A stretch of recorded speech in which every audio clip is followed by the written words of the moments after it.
vida aqui. Em Abacuque. Nós vamos ler o verso 1 ao 4.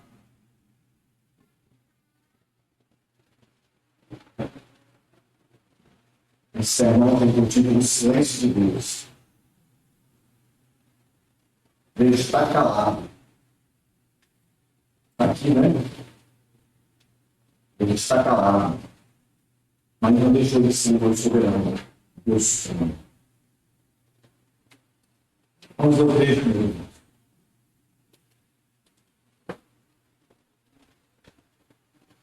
Sentença revelada ao profeta Abacuque. Até quando, Senhor? Clamarei pedindo ajuda, tu não me ouvirás. Até quando gritarei violência, e tu não salvarás? Porque me fazes ver a iniquidade? Porque toleras a opressão? Pois a destruição e a violência estão diante de mim. Há litígios e surgem discórdias. Por isso a lei se afrouxa, e a justiça nunca se manifesta. Porque os ímpios cercam os justos, e assim a justiça é torcida. Oremos mais uma vez ao Senhor, pedindo o seu poder, a sua graça, sobre nós nessa noite, meus irmãos, sobre mim, vou abrir e fechar os meus lábios, sobre você, sobre o seu coração, para que você saia daqui mais entendido sobre o silêncio de Deus e sobre a oração de Abacuque aqui. Senhor, te damos graça, Deus, pelo privilégio de ter a tua palavra, onde podemos com liberdade lê-la. E no meu caso aqui, Deus, de explicar e de aplicar a tua igreja. Que o teu Espírito Santo haja com poder, Senhor, através de cada um de nós. Perdoa os nossos pecados, nossas falhas. Tudo aquilo que nos impede, de fato, de estar na tua presença, de compreender as verdades desse texto. Ó Deus, que a nossa vinda aqui não seja em vão, não seja mais um culto, que não sejamos meramente religiosos, Deus, mas que sejamos crentes em devoção a Ti. Fala os nossos corações, nós temos necessidade, Senhor. Mesmo que às vezes, muitas das vezes, não achamos que temos. Ó Deus, por misericórdia, por favor, fala aos nossos corações, abençoa o idoso, a criança, o mais instruído ao menos instruído, que todos sejam alcançados com as verdades da Tua palavra. Em nome de Jesus, que a Tua igreja seja edificada, que haja restauração, que haja renovo, que haja salvação no meio do Teu povo, Pai. Em nome de Jesus, abençoa esse tempo, Deus, sê conosco. É que eu te oro e te peço e te agradeço em nome de Jesus. Amém. Meus irmãos, o silêncio de Deus é um dos dilemas que mais afeta a fé cristã. Porque essa oração aqui que a gente leu, de Abacuque, ela também é nossa. Quem aqui que está aqui agora, me vendo, e os que vão me ouvir, quem nunca se colocou diante de Deus usando essa expressão, algo parecido? Até quando? Às vezes você falou isso, não direcionando a Deus, sem você saber, mas ao mesmo tempo, você estava querendo uma resposta. E quantas das vezes nós nos colocamos assim? Até quando? Perceba que o texto aí aparece o até quando 2 vezes. E depois o porquê. São 2 palavras que mais nos visitam. Até quando, por quê? A gente quer entender por que aquelas coisas estão acontecendo. A gente quer compreender qual é o propósito. São 2 coisas que norteiam a vida da gente todos os dias. Mas a gente fica tão desnorteado quando essas questões aparecem sobre a vida da gente, que em vez da gente orar de fato, a gente faz é murmurar, a gente faz é se rebelar. A gente não clama como o profeta Abacuque. Abacuque inicia o seu livro com essa queixa, uma oração de queixa. Assim como outros também fizeram. Jeremias também fez a sua queixa. Tem até as lamentações dele. E às vezes a gente acha que é pecado, né? Pecado maior. A gente ficar omisso com as coisas que ofendem a Deus diante dos nossos olhos. Lembra que eu disse para os irmãos, esse profeta é diferente de todos.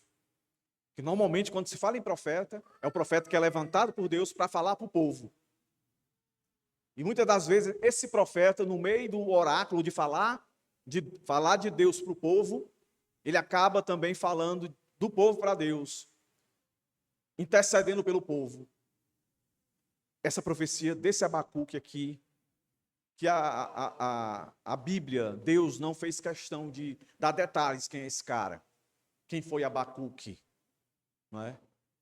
Alguns vão dizer que Abacuque era um levita, era da tribo de Levi, porque o capítulo 3 ali é visto pela maioria dos estudiosos como um salmo.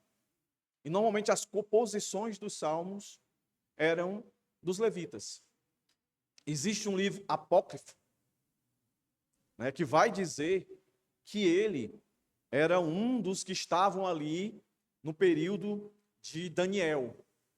Ele era um dos amigos ali de Daniel, que estava ali por perto. Um livro apócrifo é aquele livro que é reconhecido como um livro histórico, mas não inspirado por Deus. Mas o ponto é que o texto de Abacuque não se preocupou em dizer quem é o mensageiro, entrar em detalhes como alguns outros. Eu acredito, não só eu como outros comentaristas, que isso é proposital para que eu e você, os anônimos, porque nós somos anônimos, aqui ninguém é famoso.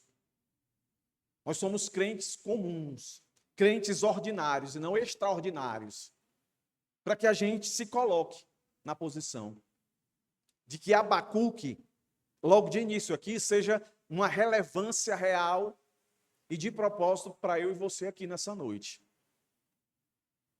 Porque talvez você dissesse assim, não, mas eu não sou nem profeta. Mas você é sacerdote, né? Se você creu em Cristo, a Bíblia vai dizer que nós somos sacerdotes do Senhor. Você é crente.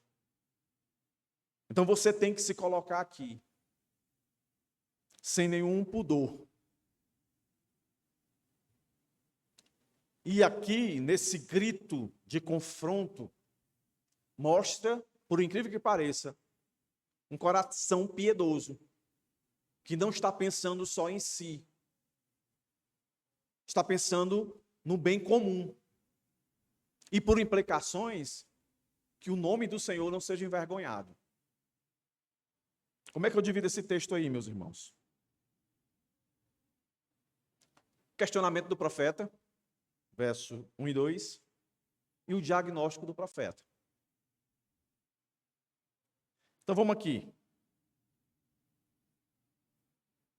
Olhe como é que começa o nosso texto.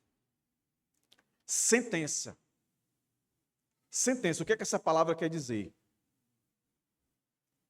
Ela indica que essa mensagem que vai advir agora, depois do sentença, aí vem a palavra revelada, é uma palavra muito dura, é um fardo.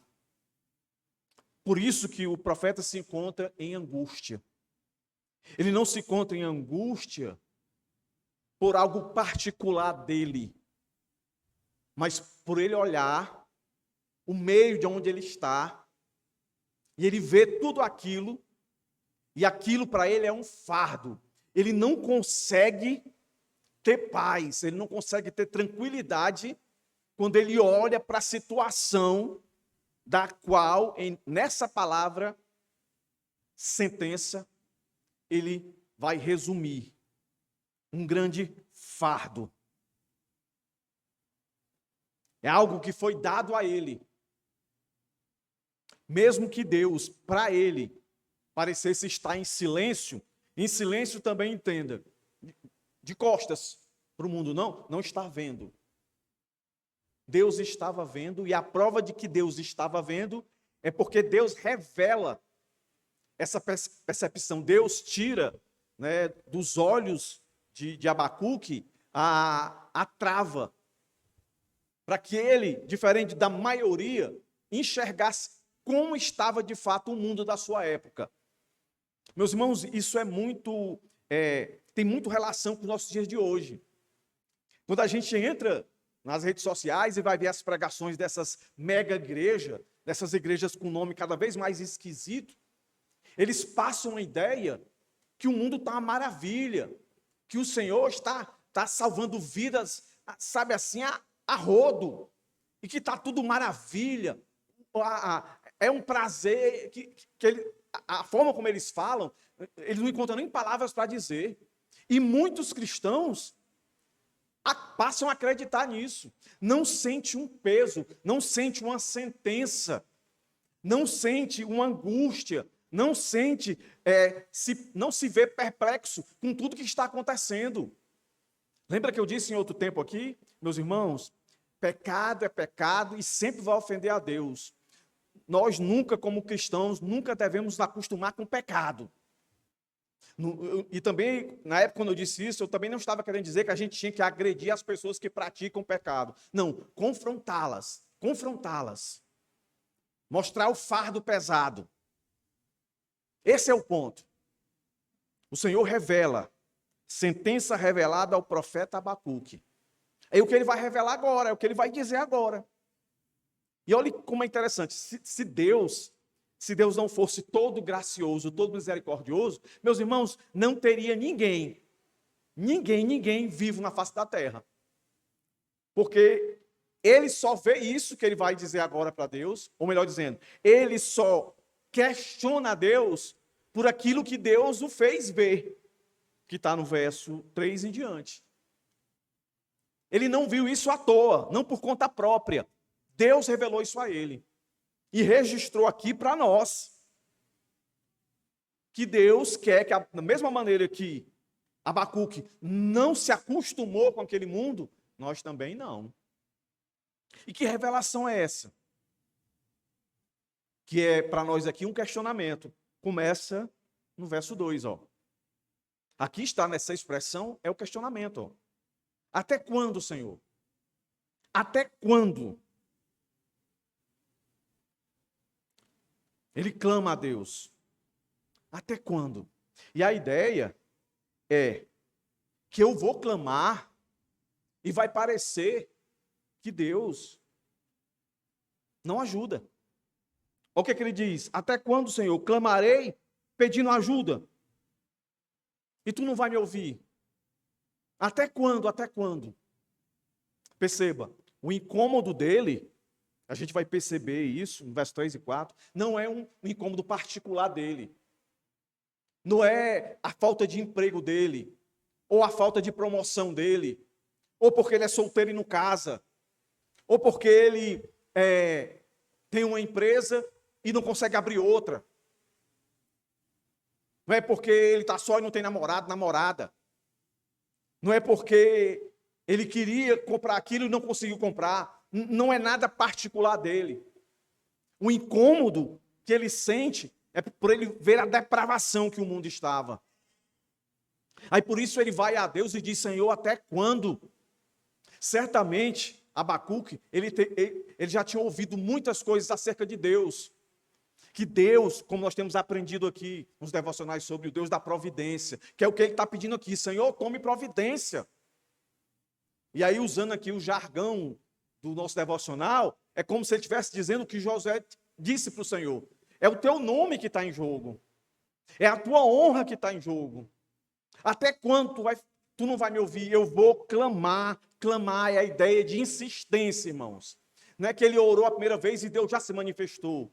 A ideia de clamar aí é que ele vinha clamando, as coisas vinham piorando cada vez mais, a depravação em todos os sentidos que ele vai enumerar. E ele clamava e dizia, o meu clamor é um pedido de ajuda, de socorro. Ô Senhor, tu não é um Deus bom? Esse é o grande problema do mundo. Os ateus dizem que Deus não existe porque o mal existe. Porque se Deus existisse mesmo, o mal não existiria. Na cabeça deles é assim que eles raciocinam. Mas, meus irmãos, se Deus não existisse, também não existiria o mal. Assim, para que a verdade exista, a mentira tem que existir. Por que a mentira existe? Vamos fazer o inverso. Por que a mentira existe? Porque a verdade existe. Por que o mal existe? Porque Deus existe.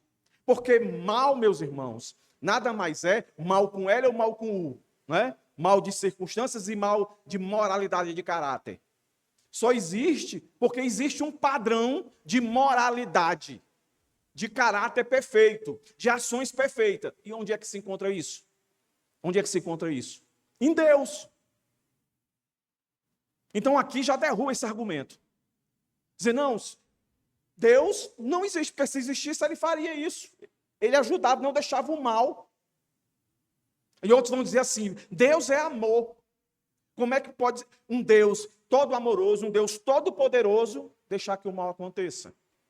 Oh, meus irmãos, é porque Deus usa o mal.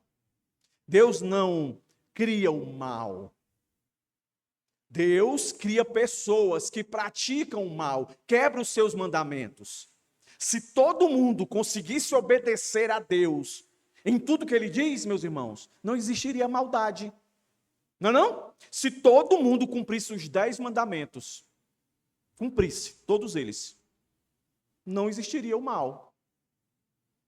Se todo indivíduo que está na cadeia hoje, no presídio, se todos eles fossem libertos hoje e tivessem a capacidade de não quebrar mais nenhuma lei, meus irmãos, não ia existir mais presídio. Quem vai para lá? É quem quebra as leis. Não é não? Quem vai para lá é quem quebra as leis. Só que Deus é tão poderoso e tão misericordioso que quando aqueles que Ele criou quebram os seus mandamentos, Ele usa a sua maldade para o seu propósito. Deus continua sendo um Deus todo-poderoso, Deus continua sendo um Deus todo-amoroso. É o Deus de justiça. É isso que Abacuque está querendo aqui. Quando ele diz, até quando? Muitos cristãos fazem esse mesmo questionamento diante de tudo que vem. Mas tem dificuldade em esperar. Tem dificuldade de enxergar Deus agindo. Então Abacuque se vê angustiado diante da aparente inação de Deus, diante da maldade e injustiça. Esse termo sentença, como eu falei, isso é um fardo pesado demais para ele. Então o profeta questiona, porque Deus permite que o mal prospere sem intervenção. Isso aqui não é um pensamento, uma vivência só dele, não. Eu queria levar vocês aqui para um salmo. Salmo 73. É a mesma coisa, o mesmo sentimento que Abacuque está assistindo aqui, o salmista. Salmo 73, abre aí. Só para você perceber aqui. Salmo 73.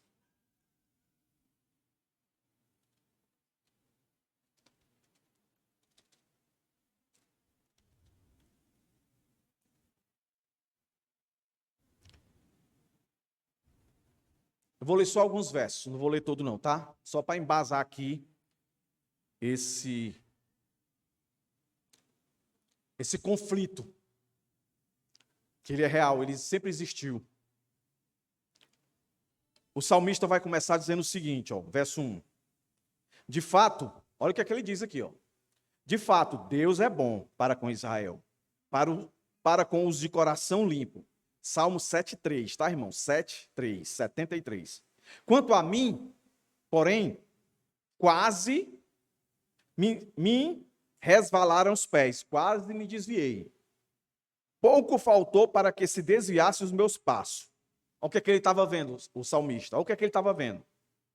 Pois eu invejava os arrogantes, ao ver a prosperidade dos maus. Prosperidade dos maus. Para eles não há preocupações. O seu corpo é forte e sadio, ou seja, eles não adoecem. Não partilham das canseiras dos mortais, nem são afligidos com os outros. Por isso a soberba os cinge como um colar, e a violência os envolve como um manto. Verso 9. Abrem a boca para falar contra os céus, e a língua deles percorre a terra. Verso 11. Eles dizem: como Deus ficará sabendo? Por acaso o Altíssimo tem algum conhecimento? Ó, zombando de Deus. E eis que estes são os ímpios, e sempre tranquilos, aumentam as suas riquezas, dizendo essas coisas, afrontando a Deus, eles aumentam. Eu não aguento ver isso, o salmista está dizendo isso, eu não aguento ver isso. Como Abacuque, eu não aguento ver isso. Aí ele vai dizer, ó, verso 13: com certeza foi inútil conservar puro o meu coração, e lavar as minhas mãos da inocência. É aquele ditado atual. Não vale a pena ser crente. Não vale a pena ser crente.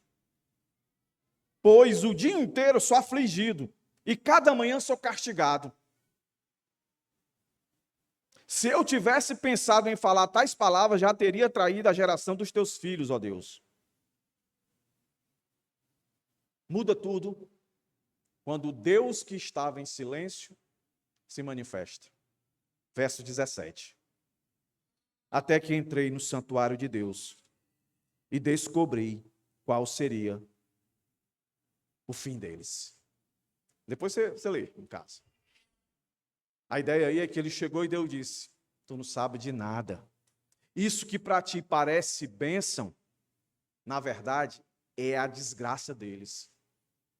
Meus irmãos, bote uma coisa na cabeça de vocês. Bênção, na perspectiva de Deus para nós, é diferente da do mundo. Eu já fiz essa analogia, vou repetir aqui, porque cabe. Se eu perguntar para você, foi bênção ou foi maldição o que aconteceu com Jesus? Você vai dizer o que é crente? Foi a maior bênção. Mas você sabe o que você está dizendo? Jesus sofreu, foi esbofeteado, foi caluniado, foi humilhado, desprezado, morreu na cruz, mas foi bênção. Paulo, foi bênção ou foi maldição o que aconteceu com Paulo? Paulo foi decapitado. Os últimos dias de Paulo foi em uma prisão, em um calabouço. Só ele, os livros, seus pergaminhos, só ele escreve lá, Filipenses. Bênção. De um homem que via as aflições, mas via na perspectiva de Deus. É bem diferente. Do ponto de vista teológico, meus irmãos, esse conflito reflete os mistérios da providência de Deus. Deus, no seu momento, quando ele quis, ele chegou lá para o salmista, lá do Salmo 73, vem aqui. Ele vai fazer a mesma coisa com Abacuque. E certamente ele faz comigo e com você. O que a gente tem que fazer é o que eles fizeram. É abrir nosso coração, mostrar o que está no nosso coração para ele. Asaf, ou melhor dizendo, o salmista, diferente de Abacuque, ele diz que ele quase abandona tudo. Ainda bem que não saiu da boca dele o que ele queria falar. Não é?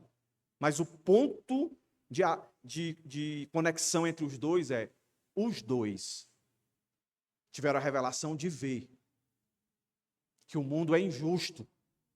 Foi por isso que Jesus morreu. Que se nesse mundo tivesse justiça, meus irmãos, Jesus não precisaria vir aqui. A gente não pode esquecer disso. O silêncio de Deus não significa, nunca significou indiferença, mas parte de um plano maior, que nem sempre o homem compreende. Porque Isaías diz que os caminhos do Senhor são mais elevados, os pensamentos do Senhor são mais elevados do que os nossos. O escritor Paulo, ó profundidade das riquezas, quem chegou até o teu conhecimento, quem consegue entender todo o teu conhecimento? Ninguém. Ninguém, meus irmãos. O que resta a nós, dentro desse contexto aqui, é ser sincero e olhar para o mundo como se deve ver, e ver como Abacuque viu. Assim como Abacuque, muitos cristãos hoje se angustiam diante da corrupção. Mas nem todos oram a Deus. Nem todos diz o até quando no contexto de mundo. Um até quando, consciente ou inconscientemente, levando em consideração que o nome do Senhor está sendo desonrado. Aqui por trás dessas palavras de Abacuque, ele estava gritando: Senhor, o teu nome está em jogo. O livro de Abacuque vai nos dar a ideia de que o silêncio de Deus não tira a ação de Deus de providência, os seus propósitos. O salmista, o profeta está tão angustiado com tudo que vê, que ele agora, desesperadamente diz: até quando gritarei? A sensação da surdez de Deus ao clamor dele é absurda ao ponto que ele diz: até quando gritarei? A ideia, quando eu olho para esse texto, a equivalência dele, é que ele começou orando palavras normais, dizendo: Senhor, escuta o meu clamor, como é que está o povo? Aí quando ele se percebia que Deus não estava ouvindo, aí ele começou a gritar: Senhor, mostrando a urgência da intervenção de Deus, a necessidade de Deus agir. Aí ele diz: violência. Violência. E ele vai repetir isso. Eles vão se acabar, eles vão se destruir. O teu povo vai acabar. Se tu não agir. Tu não salvarás? Duas perguntas, da quais Abacuque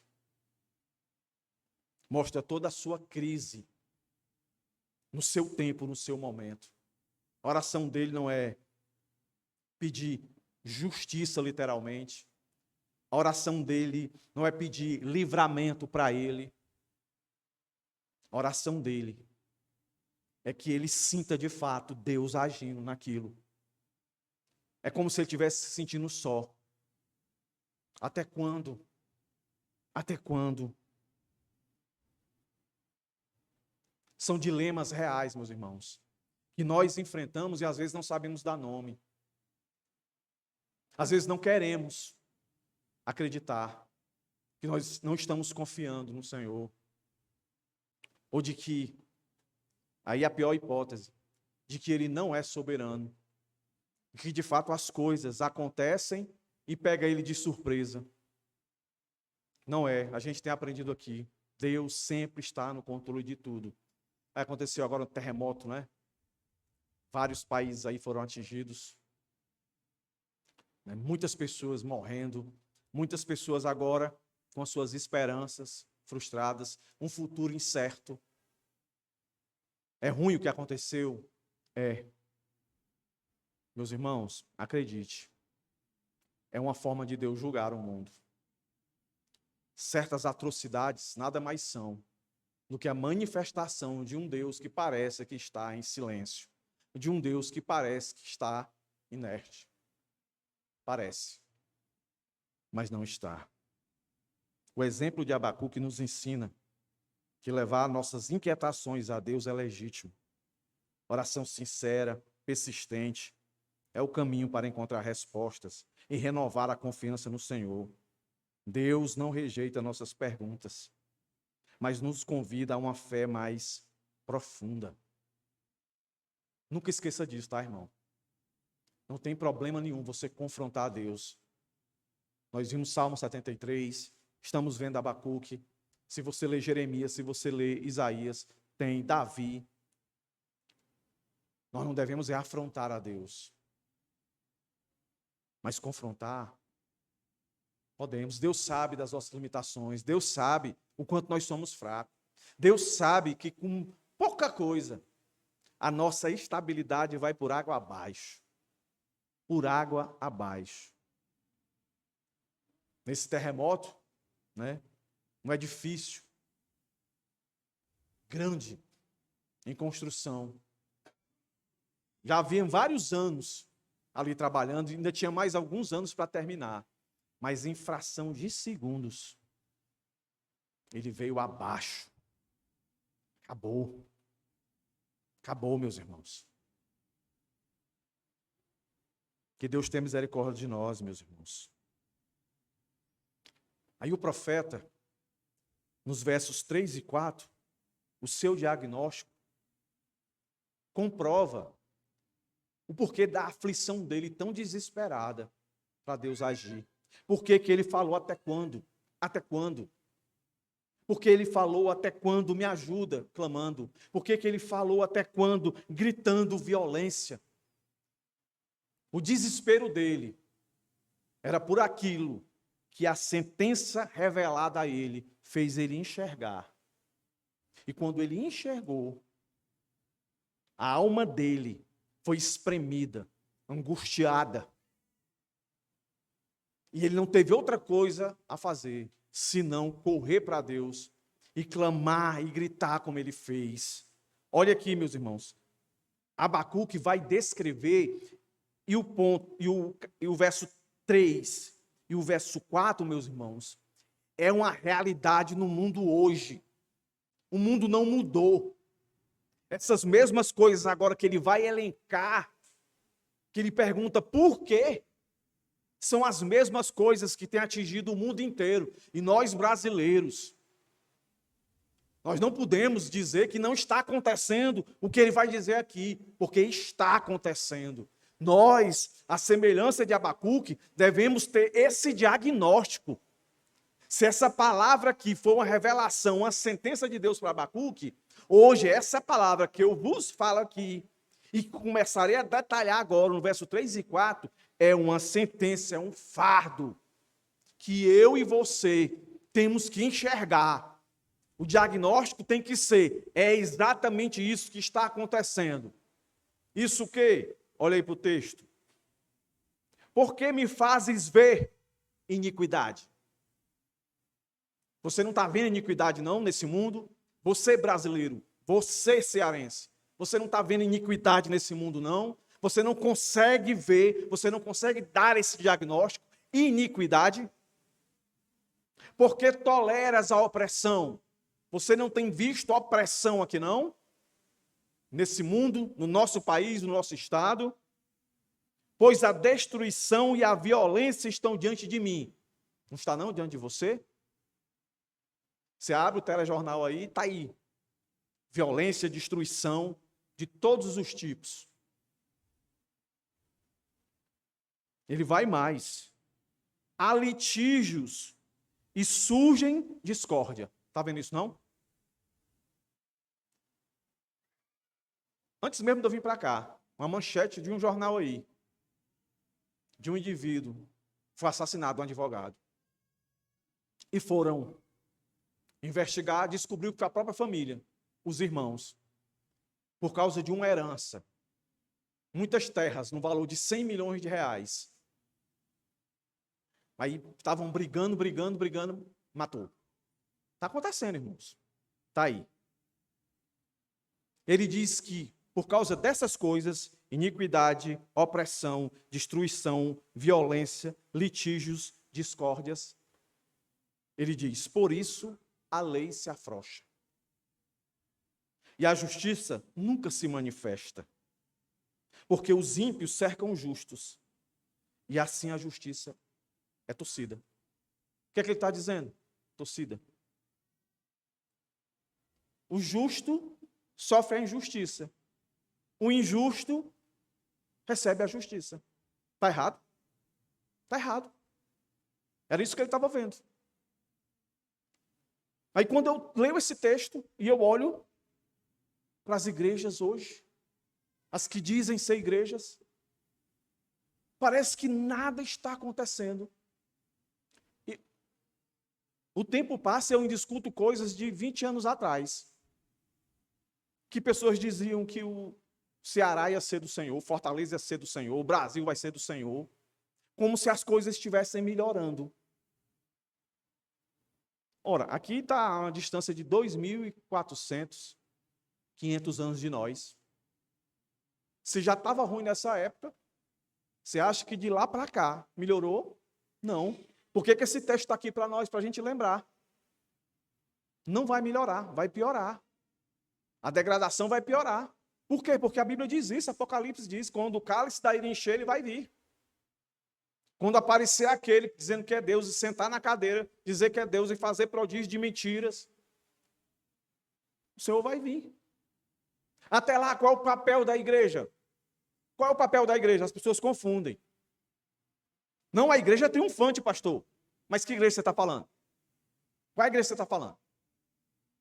A igreja triunfante, meus irmãos, é a igreja que já venceu em Cristo. Ela não está aqui ainda, não. Ela está lá, já triunfante, porque Deus é atemporal. Nós estamos numa igreja, meus irmãos, perseverante, e não triunfante, perseverante. Uma igreja que foi chamada para resistir, como diz lá em Efésios, resistir. O que nós pudermos fazer para que esse mundo não apodreça com mais rapidez, esse é o nosso papel. Quando Abacuque, ele olha para Deus e clama e grita para que Deus se manifeste, ele está dizendo assim: Senhor, não deixa piorar tão rápido. Melhora a situação aqui. Melhora o pior. Ou usar um linguagem, às vezes as pessoas usam, despiora um pouco. Despiora um pouco. Essa é a ideia. A gente não pode achar, meus irmãos, que esse mundo aqui é um mundo de maravilhas. Nesse sentido, não. Então, Abacuque descreve uma sociedade decadente, onde há destruição, violência, iniquidade, opressão, tudo. Quando ele diz violência generalizada, no verso 2, o que é que ele estava querendo dizer? Que a violência permeava todos os setores da sociedade. Era cada um por si, tornando-se um reflexo do afastamento de Deus. Perderam a noção. Para vocês entenderem mais ou menos isso aqui em Fortaleza a gente não tem, nunca teve essa cultura, graças a Deus, né? Mas você já viu isso em outros países, em outras cidades.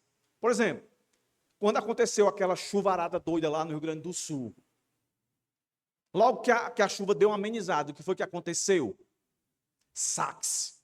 As pessoas invadindo as lojas, as pessoas invadindo o supermercado, roubando tudo, porque estava um caos. É mais ou menos isso. A violência ficou assim de um nível assim degradante, não é? E é sempre assim, vai um, começa, aí os outros vão e esse tipo de coisa acontecia. Quando ele fala iniquidade, a corrupção vinha do povo de Deus, que deveria ser santo. A moral e os valores estavam desmoronando. O mundo entrou tanto no meio do povo de Deus, que o povo de Deus deixou de ser referência. Essa é a missão, sempre foi a missão. Quando Deus chamou Abraão e disse que ia dar uma geração, todos iam ser benditos. E quando ele formou o povo dele, ele diz, propague aí para o povo aí, para todo mundo que passar por vocês. Quem é o Deus de vocês? O que é que eu faço por vocês? Demonstrem isso. Eles se corromperam. Como a igreja hoje. Iniquidade. Opressão dos fracos pelos fortes. Poderosos exploram os vulneráveis sem pudor ou restrição. Eu não digo nem o mundo, não. Eu digo igrejas. Você não recebeu aquela bênção, você não recebeu aquela cura, porque você não teve fé. E a fé é atrelada a dinheiro. Porque você não fez uma oferta para surpreender a Deus. E as pessoas são oprimidas. E na sociedade, muito mais. A pessoa rouba. Todo roubo tem que ter a sua penalidade. Mas não pode ser desproporcional. Né? A pessoa, e eu vou dar um caso aqui que acontece. Tá? A pessoa ali está passando fome, está com necessidade. Aí num momento ali de desespero, ele vai lá e rouba uma lata de leite, ou rouba lá um pão, uma coisa. Aí a turma pega, leva e o caba fica preso. Aí você vê pessoas que desviam dinheiro, aplicam aquelas, como é que chama por telefone, golpes, e fazem, refazem, e nunca são pegos, e quando são pegos, saem. Pessoas que, alcoolizadas, dirigindo carro, atropelam e matam, e saem pela porta da frente. O que é isso? Senão impunidade, senão destruição e caos. Como eu falei aqui, famílias brigando, depois da morte dos pais, por herança, ao ponto de organizarem assassinatos. Esposa matando marido para ficar com os bens, marido fazendo um seguro de vida para a esposa sem ela saber e dá um jeito de matar a coitada para ficar com o seguro. Tudo isso acontece. A gente nunca pode achar que é normal. Era esse tipo de coisa que acontecia. Inversão de valores. Inversão de valores. Mentir, coisa mais normal no mundo. E crente vai nessa. Eu estava dando aula essa semana, na igreja, e aí um aluno meu disse assim: pastor, eu fui ao interior com a minha esposa, na casa dos parentes dela, aí estava lá, de repente eu vi só o barulho, pá! Um sobrinho dela brincando lá, pegou uma pedra, jogou, quebrou o vidro do meu carro. Aí o esposo da sobrinha dela disse: não, deixa comigo, não se preocupe não, que nós vamos resolver isso aí, você não vai ficar com prejuízo não.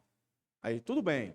Aí foi para casa, aí no outro dia, ligou e disse: olha, está resolvido. Eu liguei para a minha seguradora, aí eu disse que eu fui dar uma ré, e eu bati no seu carro, aí quebrou o seu vidro, e tal, e tal, e tal, eles vão trocar o seu vidro aí, e pronto. Aí ele foi e disse: pastor, aí eu disse para ele: não, esse negócio aí não dá certo não. Eu só comi: rapaz, esse meu aluno é crente mesmo. Ele não inverteu os valores. A verdade é a verdade, a mentira é a mentira. Eu disse: ó, eu não vou fazer assim não. Eu vou acionar o meu seguro, certo? E o meu seguro é só 75%, 25% você vai pagar. Porque no caso do que bateu, ele mentindo, ele não ia pagar nada. Né? Lá o seguro dele ia cobrir tudo, ele não ia pagar nada, nem franquia, nem nada, segundo ele. Essas coisas, meus irmãos, que às vezes está aí com você e você não faz o diagnóstico, que isso é pecado. Ah, eu vou tirar minha carteira de habilitação. Sai, aí tem crente que diz assim: leve a merenda do instrutor. Merenda o quê, irmãos? Você está levando o dia da corrupção, entendeu? Você deixa assim, bem fora assim, para ele ver. Só ir olhar, pronto, ele já disse: epa, vou ter lanche hoje. Já passa você. Tá certo? Tá não. Entendeu? Você não tem plano de saúde, está dependendo das coisas públicas. Aí vai lá, você quer fazer um exame ou quer fazer uma cirurgia. Aí o cara vai lá e diz: olha, é o seguinte, rapaz, tu der tanto aqui, te boto na frente, tal e tal. Isso acontece muito no Detran. Você chega lá para resolver uma coisa, chega a galera lá e diz assim: o que é que o senhor vai resolver? O que é que o senhor vai resolver? Não, vim só fazer um negócio aqui. Não, se o senhor der tanto, aí, ó, eu boto você na frente de todo mundo. Aí você olha assim: ninguém está vendo. Tem ninguém da Bíblia aqui, ó. Beleza. Está vendo, não. Se tu não está vendo essas pequenas coisas, as outras vão passar batido. Tu vai vir para a igreja, que parece que tu vive num mundo que é só teu, que tu sai de casa numa redoma e tu não está vendo nada. Está tudo beleza. Quando tu quer dizer alguma coisa é quando dói em ti. Aí quando dói em ti, aí tu quer chamar todo mundo. É aquela história que eu disse para vocês, né? A nossa igreja aqui, ela não tem acesso para cadeirante, ela não tem um banheiro especial para isso, porque aqui ninguém anda de cadeira de roda, né? Mas na hora que um fosse andar, aí ia dizer: não, pastor, tu precisa ter um agora. E por que a gente não pensa nessas coisas quando não atinge a gente? E no caso aqui da relação que quero fazer é essa. Por que a gente, eu acredito que muitos de vocês aqui, não fizeram esse diagnóstico? A não ser que você tenha lido os textos e tenha já percebido que a mesma coisa está acontecendo aqui.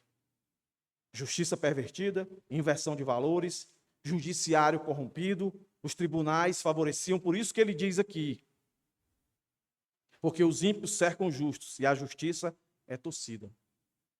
Está aí para quem quiser ver. Eu já falei aqui em outros sermões. O governador do Rio de Janeiro roubou. Ele diz, não sei o que eu estou dizendo não, ele diz, só está lá.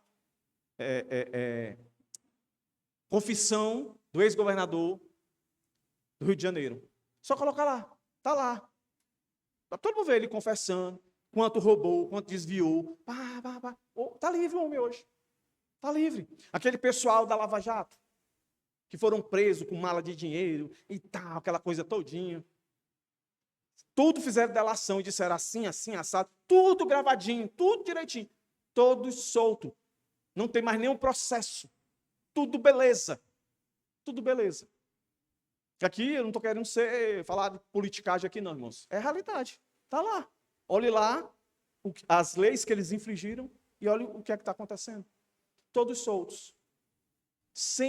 E os caras sem uma cerimônia. Teve agora aí, um deputado aí, que fez uma rachadinha aí. Rachadinha, se os irmãos não sabem, é você pegar um dinheiro que não é seu. Então, eu recebo um valor e eu tenho 10 assessores. Aí os meus assessores vão receber cada um valor. E eu digo para eles, desse valor você me dá tanto. Eu não tenho direito a esse dinheiro. Esse dinheiro é deles, mas eu pego. E aí por que eles me dão? Porque se não me der, eu tiro e boto outro. Aí isso veio à tona, descobriu. O cara confessou, devolveu, assinou lá um acordo para devolver. Se você entrar hoje lá e botar o nome dele, não tem mais nenhum processo contra ele. Foi esquecido. Ele nem devolveu o dinheiro ainda, tem só a promessa. E ele fala como se fosse a pessoa mais justa do mundo. Aí, olhando para o texto de Abacuque ia olhar e dizer assim, Deus, olha a injustiça aí, Deus. Olhar para aquele carnaval e ver aquela imundícia. Abacuque ia dizer, Deus, ele não ia dizer com muitos crentes, esse não é o primeiro carnaval, nem vai ser o último. Isso eu sei.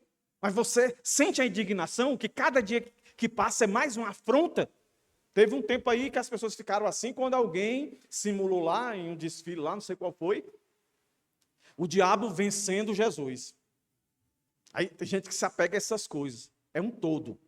Onde é que está a indignação? De você sair por aí, você vai para shopping, você vê a depravação.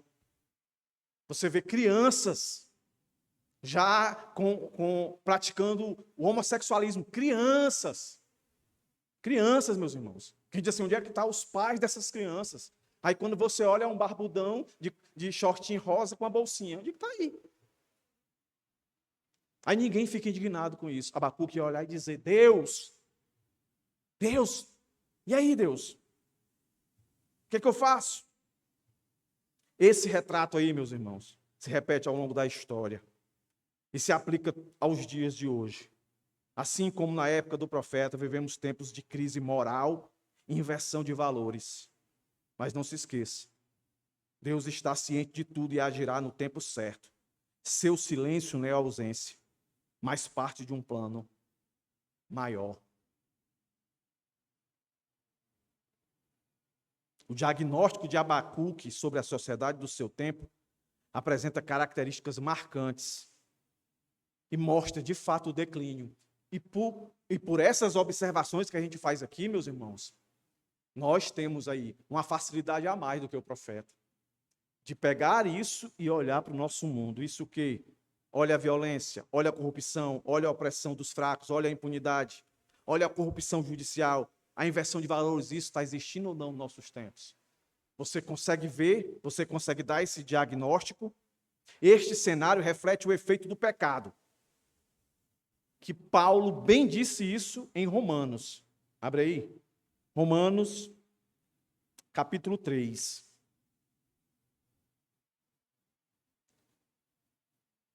A partir do verso 10.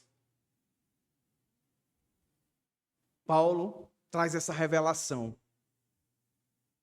É o quadro, meus irmãos, da depravação, da impunidade. É o quadro da inversão de valores, da opressão. É isso aí, ó. Ele vai dizer, ó, como está escrito, não há um justo nenhum sequer, não há quem entenda, não há quem busque a Deus, todos se desviaram e juntamente se tornaram inúteis, não há quem faça o bem, não há um sequer, a garganta deles é sepulcro aberto, com a língua enganam, veneno de víbora está nos seus lábios, a boca eles está cheia de maldição e amargura, os seus pés são velozes para derramar sangue, nos seus caminhos há destruição e miséria, eles não conhecem o caminho da paz, não há temor de Deus diante dos seus olhos. Vendo aí? Não há temor de Deus. Esse temor aí, meus irmãos, não há respeito, não há reverência, sabe? Esse negócio de Deus é bom, Deus é amor. Na presença de Deus dá vontade de pular, dá vontade de correr. Isso é coisa de doido, irmãos.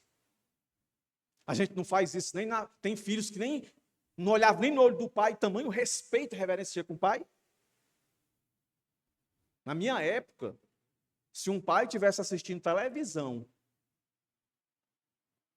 o filho não passava na frente da televisão, não.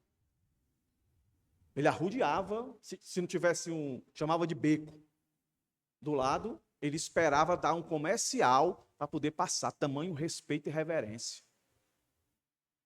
Se a gente fazia assim com nossos pais, com Deus. O mundo não tem reverência a Deus. Aí, você acha que você vai evangelizar esse pessoal com um diagnóstico diferente desse aqui de Abacuque? Abacuque estava dizendo quem são as pessoas e como elas estavam vivendo, exatamente como no mundo hoje. Aí perceba, meus irmãos, que não faz sentido nenhum você chegar e dar um folhetozinho com um coraçãozinho, Jesus fala assim, Jesus te ama. Lembra de quarta-feira? Um coraçãozinho, ou uma cruz, quando você desenrola, aí um batonzinho, foi por ti. Fala sério, irmãos. Fala sério. Vou repetir o que eu disse aqui anteriormente. A igreja não foi perseguida porque gerava polêmicas. A igreja foi perseguida porque ela confrontava pecadores. Aqui, o diagnóstico de Abacuque é um diagnóstico que ele vê o pecado. E ele está pedindo a Deus que confronte esses pecadores. Agora vou dizer essa que vai ficar para o sermão mais adiante. Todo silêncio de Deus está pré-anunciando o seu juízo. O silêncio de Deus está anunciando o seu juízo. O quadro pintado por Abacuque é um quadro que prepara isso. E o que é que a gente aprende aqui, meus irmãos? Nesse diagnóstico que Abacuque fez no mundo dele e que eu levei os irmãos a olhar para o nosso mundo e você fazer o seu diagnóstico aí. Tá ou não tá? Não responda para mim, não. Tá ou não tá? Igual ao de Abacuque. Precisa ou não precisa você clamar e gritar a Deus por sua intervenção? O que é que nós fazemos então? Manter a integridade, defender os oprimidos e confiar na justiça de Deus. Confiar na justiça de Deus. Deus vai levar em conta todas as injustiças feitas. Talvez os nossos olhos não veem, mas um dia nós veremos a justiça final dele. Aí todos que ficaram devendo vão pagar nesse dia. Quando eu digo defender os oprimidos, é que sejamos bons com aqueles que estão necessitados, que saibamos distinguir aqueles que de fato precisam de ajuda. E eu disse manter a integridade. É manter-se sendo sal e sendo luz. É manter-se não conformado com o mundo. Que o mundo olhe para a gente e nos identifique como cristãos, não somente pela roupa, que hoje está até difícil, mas pelo nosso caráter. Nesses momentos aí que parecem tão simples. Não, faz isso aqui, ó, que ninguém está vendo aí, ó, assina aí que dá certo. Não vou fazer isso. Dá um valor aí que eu te coloco em tal lugar. Não, eu estou precisando de um emprego, mas assim não. Eu coloco o teu currículo bem na frente, bem na mesa do homem lá. Não. Nesses detalhes. Integridade. Quando você estiver em qualquer lugar, mesmo no silêncio de Deus, Deus continua soberano. Eu concluo dizendo, meus irmãos, que nós vamos ainda mais aprender aqui. O questionamento de Abacuque reflete uma tensão real entre a fé e a realidade. No entanto, a resposta de Deus, quando Deus for responder ele aqui, a gente vai ver que é uma resposta de juízo. O silêncio de Deus vai terminar e quando ele abre a boca para falar, é juízo. E o que ele vai querer daqueles que são fiéis, daqueles que se manteram íntegros, daqueles que fizeram o diagnóstico correto do seu tempo, confie em mim. Por isso, no capítulo 2, verso 4, ele diz: o justo viverá pela fé. Certeza e convicção de quem eu sou. A crise de Abacuque com Deus, seus dramas existenciais e sua análise da sociedade refletem dilemas que continuam atuais. Nunca perca essa verdade. O livro nos ensina que é legítimo questionar a Deus, mas devemos aprender a confiar nele, mesmo quando não compreendemos seus caminhos. O que ele disse aqui, né? Por isso a lei se afrouxa e a justiça nunca se manifesta, porque os ímpios cercam os justos. Meus irmãos, quanto esse texto tem sido um bálsamo para mim. Porque às vezes eu estou lá em casa, aí meus pensamentos, às vezes eu converso com a minha esposa. Eu digo: minha filha, se eu não fosse crente, com tudo que eu estou vendo, minha filha, eu ia virar o cangaceiro. Eu ia regimentar aqui uns 12 comigo. A gente ia para Brasília, nós íamos fazer um negócio.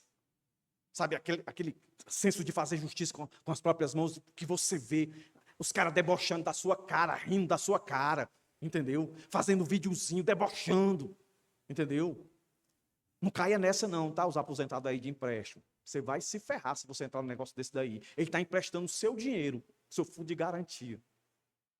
O aposentado não, o trabalhador, ele tá emprestando o seu dinheiro, que está lá guardado. Se você não pagar, o banco vai lá e pega. Aí quando você olha de precisar, não tem. Cuidado.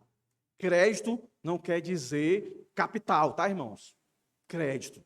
Eu sei bem o que eu estou dizendo. Eu tinha muito crédito, né, e me ferrei todinho. Crédito não é dinheiro. Crédito é uma porta bem larga para você se endividar. Como o Diácono John já ensinou aqui. Não tem erro, não. Você ganha X, você tem que gastar menos do que você ganha. Se você gastar mais, lá na frente vai quebrar, não vai dar certo. Entendeu? Então o mundo vai fazer isso para quebrar sua confiança em Deus, para você botar culpa em Deus. Para você dizer: até quando, Deus? Eu vou viver nessa pindaíba. Até quando, Deus? Eu não vou sair do canto. E Deus está dizendo: olha, tu entra no negócio, e eu estou te dizendo, não faz isso e tu faz. Por que as pessoas fazem isso? Porque acham que o mundo é uma beleza. O mundo não é uma beleza, meus irmãos. O mundo que eu falo aqui, as pessoas, o caráter das pessoas, elas são más. Não se lembre, Jesus foi morto por homens. A igreja é perseguida por homens. O mundo que eu falo que não é uma beleza é esse. Não é a criação de Deus. Não. A criação de Deus é uma beleza. Né? E a própria criação, ela geme para que esse povo todo imundo seja banido, para que, de fato, ela possa ter sobre ela os verdadeiros justos. E é para esse caminho, meus irmãos, que a gente está indo. Até lá, o nosso diagnóstico tem que ser esse. Que o mundo é mau. E que o nosso Deus é um Deus todo-poderoso. E Ele sabe a hora certa de agir. E a gente vai ver isso aqui no 2º, 3º e 4º sermão. Amém? Oremos ao Senhor agradecendo. Senhor, eu te dou graças por essa palavra e nos lembrar que nós não devemos nos deixar influenciar pela falsa propaganda do mundo.